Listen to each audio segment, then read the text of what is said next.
Hi, welcome back to Benedictus Dominus. I'm Nolan Martin. Today I'm here to talk to you about St. Augustine of Hippo and his just war. Now, let's get right into it. I'm going to be having the camera down below here pretty soon, but first I gotta explain that this video is also a final project for my medieval Europe history class at Newman University, taught by Dr. Cheryl Golden.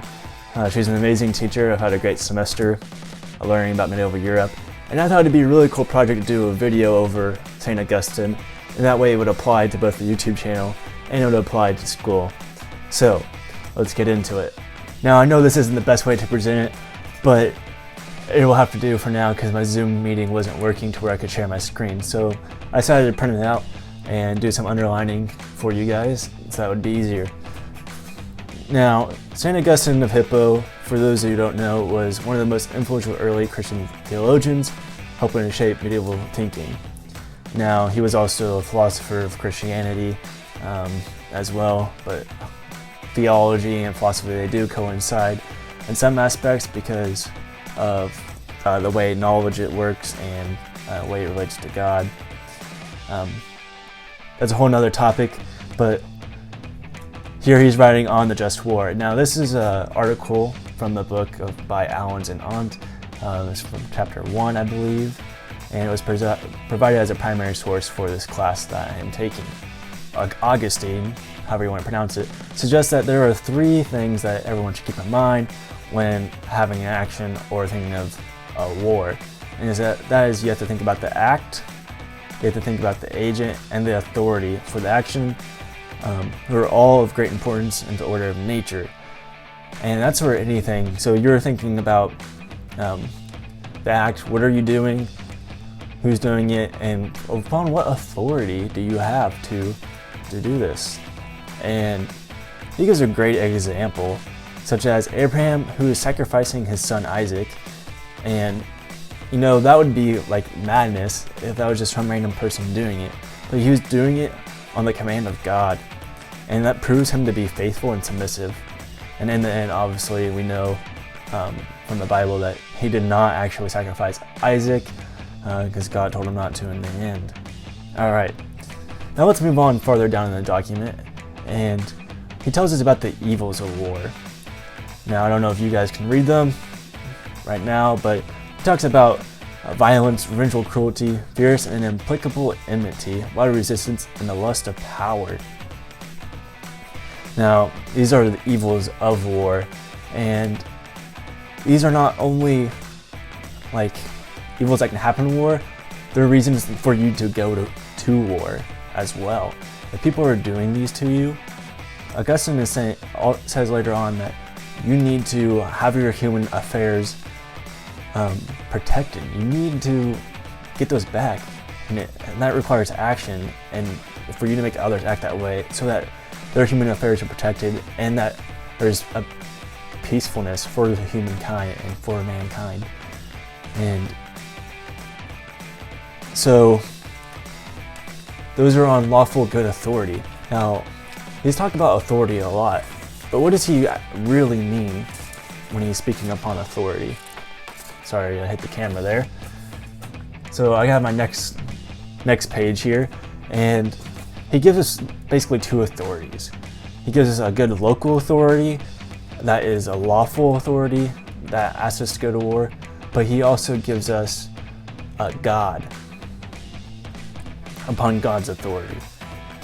So when he's speaking of a local authority, he says that they must be doing this for a natural order which seeks peace of humankind. So humankind once again refers back to the human affairs, and the monarch should have the power of undertaking war if he thinks it's advisable. And so if the monarch is thinking advisable, then you go to war. And if you're a soldier, you perform that duty. And upon performing that duty is obeying him, obeying that king, and obeying God. However, there is such thing as an ungodly king, as St. Augustine puts it right down here. And this ungodly king is a king that goes to war for unjust reasons. But the position still holds that you go to war, you still do your duty in obedience to that king. Because in some cases, it is plainly the will of God that he should fight. In others, where this is not so plain, it may be an unrighteous command on the part of the king, while a soldier is innocent because his position makes obedience a duty. So the soldier is still innocent even if he performs the duties that he's supposed to.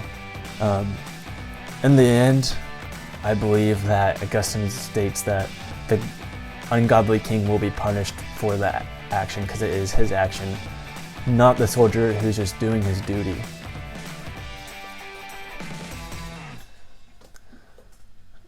Now, for God, on obedience to God,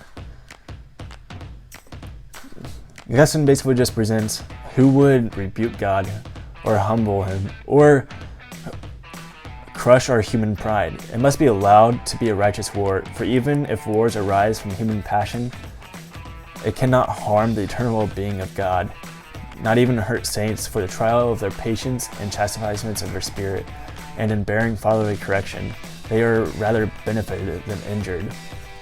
No one can have any power against them, but what is given from him above.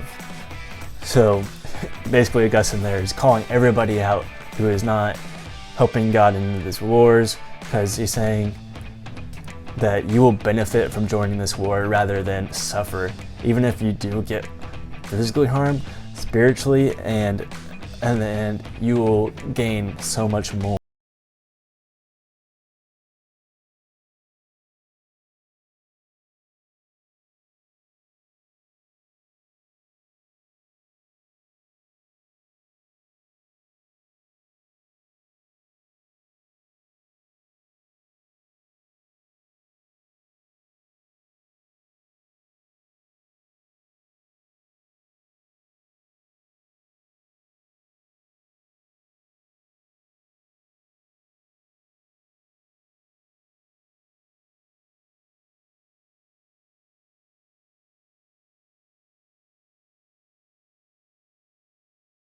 You have a duty, but you still maintain that innocence, and you won't be judged. All right, there you have it, guys. There's our document overview of St. Augustine on the just war. That's not his just war theory, guys. That's a whole separate thing. But there's my final project.